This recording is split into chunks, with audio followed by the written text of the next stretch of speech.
जी, Bharatiya Janata party के सभी सम्मानित जनप्रतिनिधि, पदाधिकारी और आज इस भव्य समारोह में पधारी स्नेही बहनों को, सम्मानित भाइयों को मैं मंच से प्रणाम करती हूँ। आप सबका वंदन एवं अभिनंदन करती हूँ।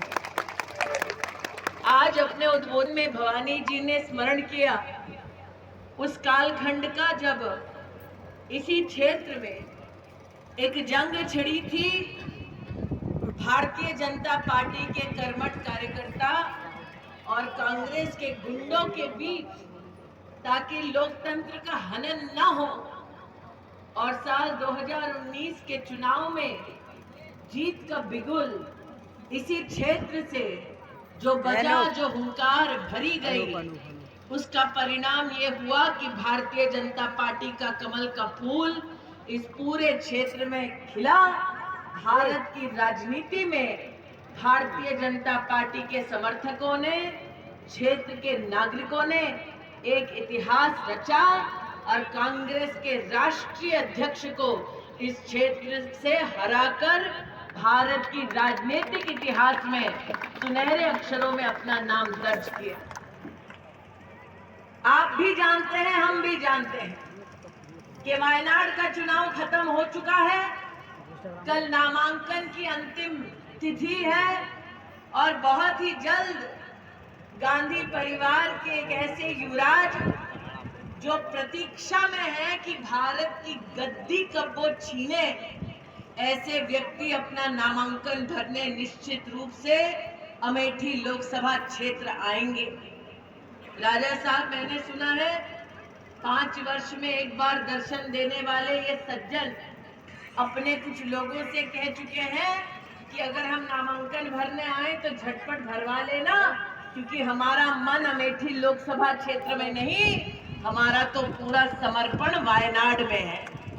इसलिए आज अगर इस मंच से कांग्रेस के कार्यकर्ताओं तक मेरी आवाज पहुंच रही हो तो मैं चाहती हूं कि वो अपने उस नेता से पूछे कि अमेठी में नामांकन तो भर देंगे, लेकिन अगर मन उनका वायनाड में है तो वो आज अमेठी की जनता के सामने स्पष्ट करें कि वायनाड में नामांकन भरते वक्त उन्होंने क्यों कहा कि अब वायनाड ही उनका परिवार है। जिस अमेठी लोकसभा क्षेत्र को परिवार के नाम पर छलते रहे, आज एक नया छलावा लेकर उसी अमेठी लोकसभा क्षेत्र में पधार कर वो कौन सा नया तमाशा करने चाहते हैं।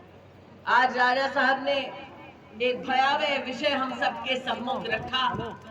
कांग्रेस पार्टी ने ये कि हर व्यक्ति की कमाई की गिनती होगी। इसका मतलब यहाँ जितने भाई बैठे हैं उनके हाथ में अगर मोबाइल है तो मोबाइल कितने का है, जेब में अगर पैसा है तो जेब में कितना पैसा है, खाते में बैंक के अगर पैसा है तो खाते में कितना पैसा है।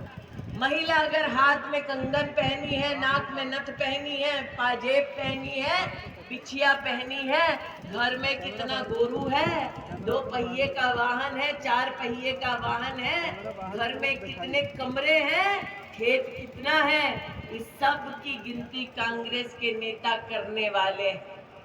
कांग्रेस के नेताओं ने ऐलान किया है कि जब सबकी कमाई की गिनती होगी उसके बाद कांग्रेस पार्टी एक एक व्यक्ति की कमाई अपने पास बटोर लेगी।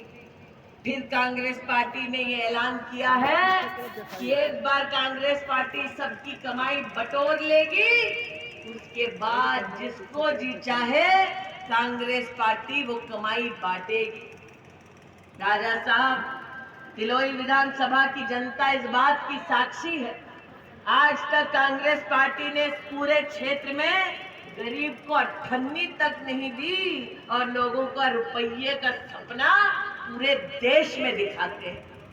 यहाँ महिलाएं बैठी हैं, हम जानती हैं कि घर में जब बेटी जन्म लेती है तो बेटी के ब्याह के लिए हम बर्तन जोड़ते हैं, बेटी के ब्याह के लिए गहना जोड़ते हैं। कहते हैं जो माँ से